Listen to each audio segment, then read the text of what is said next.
Welcome to The Explainer. Today, we're unpacking a word that gets thrown around a lot and, is often misunderstood. Calvinism.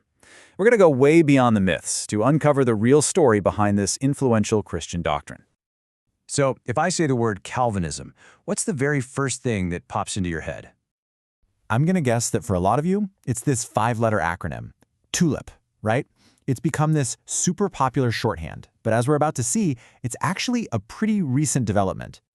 Or, okay, maybe it's not an acronym. Maybe this word is what comes to mind. Predestination. You know, that big, heavy idea that God has already decided who will be saved. Or maybe it's less of a word and more of an image. A picture of a stern, distant God who seems way more focused on sovereignty than on love.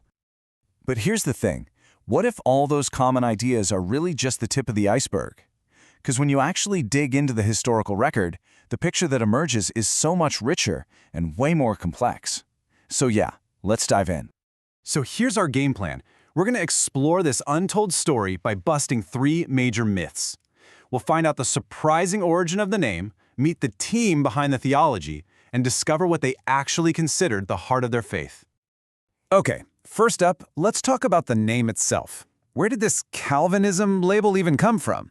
Because here's a spoiler. It wasn't what the movement's founders called themselves. Believe it or not, Calvinism actually started out as an insult. Yeah, seriously. It was a term coined by opponents during some really intense debates to try and shrink this broad movement down to the ideas of just one guy, John Calvin. The name they actually used for themselves was Reformed. And that name is so important because it gets right to their central mission, this idea of always reforming, of constantly trying to align their beliefs and their practices more and more with the Bible. Now, that leads us straight into our first myth, the idea that this whole tradition is basically the brainchild of one man, John Calvin, and that pretty much everyone else is just a follower. Look, John Calvin was absolutely a key figure, no doubt about it. But this idea that he was some kind of lone genius working in isolation, that's a huge misconception. The history tells a very, very different story.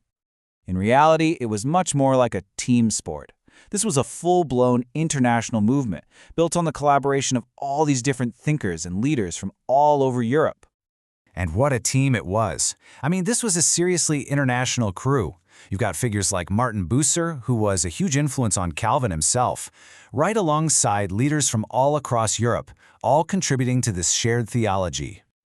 This brings us right to the second myth, that Calvinism is some kind of sectarian offshoot, a splinter group that's mostly defined by what it rejects in other Christian traditions. So you can really look at this in 2 different ways. One is the isolation model, where the Reformed tradition is seen as this separate thing, defined by its differences. But the other view, which is way more historically accurate, is the elaboration model. It sees the tradition as building on top of the foundational beliefs shared by all Christians. And this is just so crucial to get. The goal for the Reformers wasn't to be innovators who were creating a new faith. They saw themselves as restorers, trying to recover what they believed was the original clear teaching of the Bible that had gotten kind of buried over time. And that leads us directly to our third, and maybe the most persistent myth of all, that everything in Calvinism revolves around one single doctrine, predestination. So if we just assume for a second that it is the central idea, we'd expect the tradition's key thinkers to put it front and center, right? So let's actually check the receipts. Let's see what John Calvin himself said was the core of his theology. And you might be surprised. It wasn't predestination, not even close. For Calvin, the main hinge of the faith was justification, that whole question of how a person can be made right with God. That, he argued, was the foundation of everything. That was the whole ballgame. And historically, you can see that the doctrine of predestination wasn't always this huge flashpoint. Get this, it wasn't even mentioned in Calvin's first confession for Geneva. It only really became a major point of emphasis much later when it was directly challenged by other movements, especially Arminianism. So if it's not just TULIP, and it's not all about predestination, how does the Reformed view of salvation fit into the broader Christian landscape? Well, let's map it out. This chart is super helpful because it shows us the whole spectrum of views, and it really all boils down to 2 key questions. First, what about the human will? Is it free or is it in bondage to sin? And second, who makes the first move in salvation? The Reformed view, called monergism, says God acts alone. The Arminian view, called synergism, suggests it's more of a cooperative effort. You know, knowing this map is a real game changer. It helps us move past the simple caricatures and into a real conversation.